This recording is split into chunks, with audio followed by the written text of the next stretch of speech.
Raja Harun al-Rashid sedang duduk di singgasana emasnya dengan senyum penuh arti. Ia baru saja memikirkan sebuah teka-teki yang menurutnya tidak mungkin diselesaikan oleh siapapun, termasuk si cerdik Abu Nawas. Seperti biasanya, sang raja gemar menguji kecerdasan Abu Nawas dengan tantangan yang sulit dan tak masuk akal.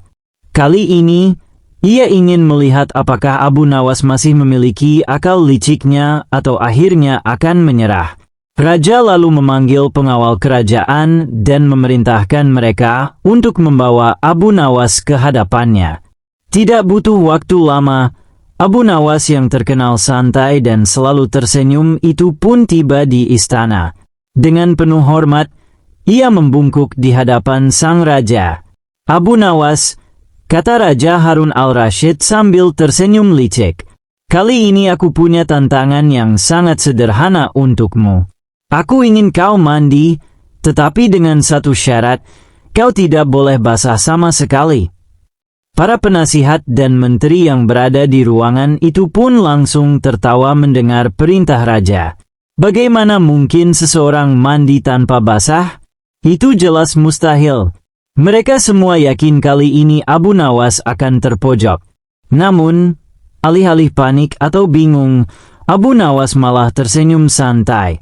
Ia sudah terbiasa dengan tantangan-tantangan raja yang sulit dan tidak masuk akal. "Baiklah, Baginda," kata Abu Nawas dengan nada penuh keyakinan. "Beri aku waktu sehari untuk menyelesaikan tugas ini. Besok aku akan kembali ke istana setelah melaksanakan perintah Baginda." Raja mengangguk setuju dan membiarkan Abu Nawas pergi.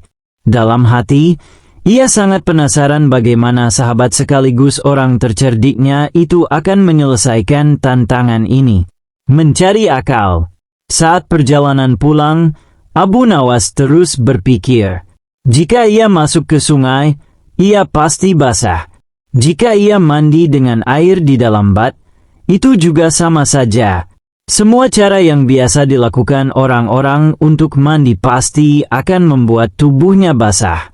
Namun, Abu Nawas bukanlah orang biasa. Ia tidak pernah berpikir dengan cara yang umum. Ia selalu mencari celah dan melihat sesuatu dari sudut pandang berbeda. Saat tiba di rumah, ia merenung di ruangannya yang sederhana. Lalu, matanya menangkap sesuatu, uap air yang keluar dari teko panas yang baru saja dipanaskan oleh istrinya untuk membuat teh. Mata Abu Nawas berbinar. "Ah, aku punya ide." Ia segera pergi ke pemandian umum yang menggunakan uap panas. Di sana, orang-orang biasa berendam dan menikmati uap air yang menyehatkan tubuh mereka.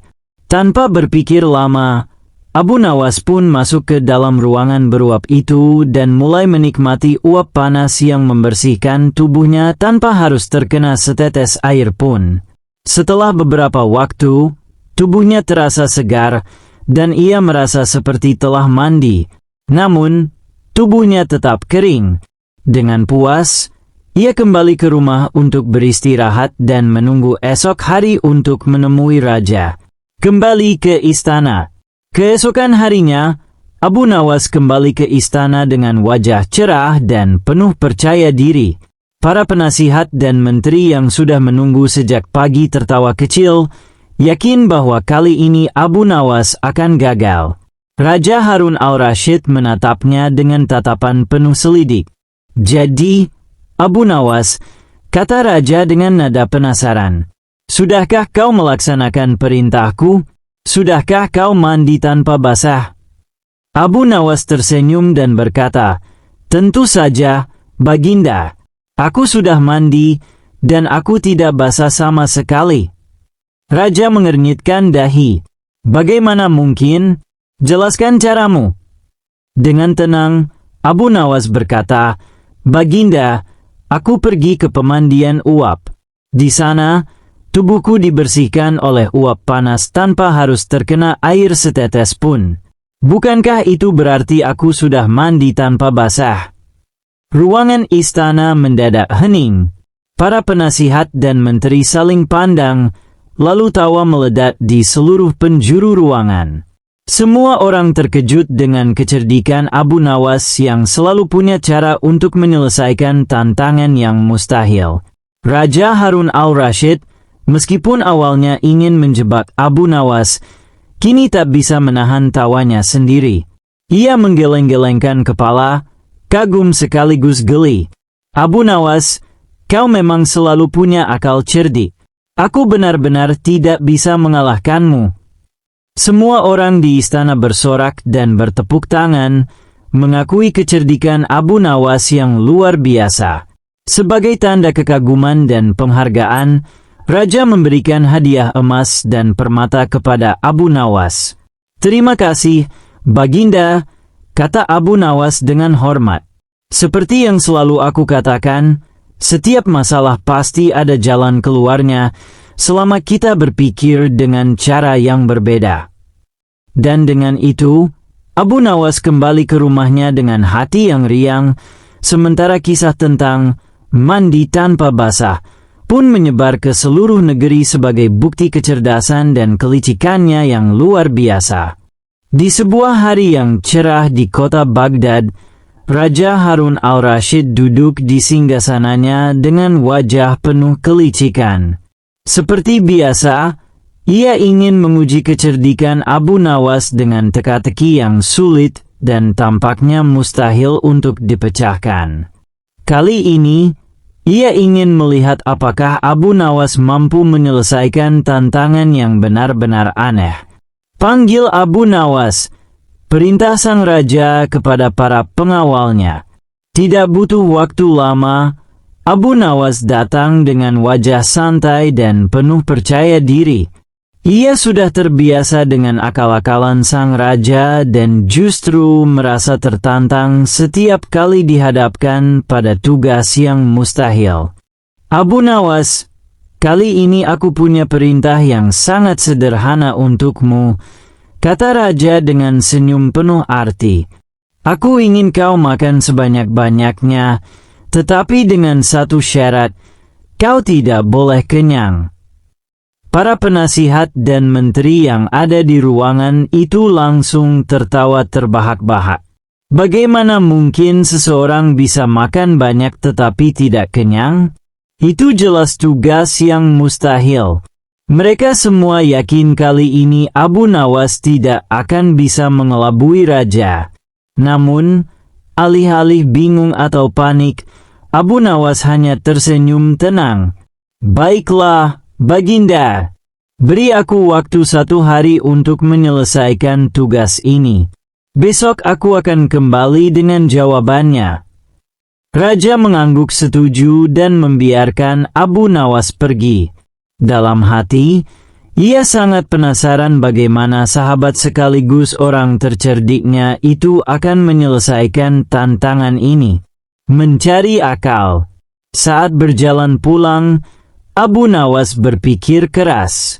Semua orang tahu bahwa jika seseorang makan dalam jumlah banyak, maka ia pasti akan kenyang. Tetapi raja tidak mungkin memberikan tugas tanpa celah untuk diakali. Setelah merenung lama, Abu Nawas akhirnya mendapatkan ide cemerlang. Ia tertawa sendiri dan segera bersiap untuk esok hari. Kembali ke istana. Keesokan harinya, Abu Nawas kembali ke istana dengan penuh percaya diri. Raja dan para menterinya sudah menunggu dengan penuh antusias. Mereka ingin melihat bagaimana Abu Nawas akan menghadapi tantangan kali ini. "Jadi, Abu Nawas," kata raja dengan nada penuh penasaran, "sudahkah kau melaksanakan perintahku? Sudahkah kau makan banyak tetapi tidak kenyang?" Abu Nawas mengangguk. "Tentu saja, Baginda. Aku telah melaksanakan perintahmu dengan sempurna." Raja mengangkat alisnya. "Ceritakan caramu melakukannya."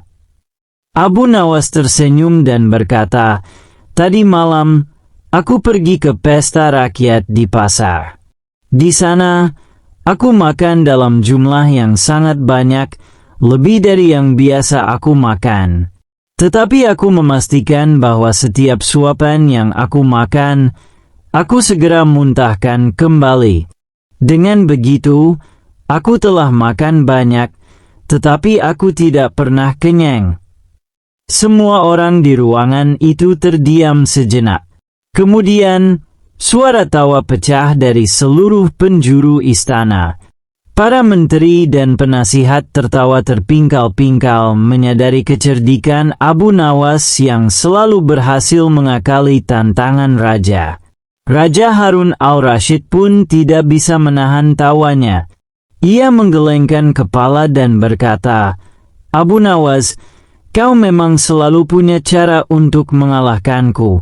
Aku benar-benar tidak bisa menjebakmu." Sebagai penghargaan atas kecerdasannya, Raja menghadiahkan Abu Nawas sekantong emas.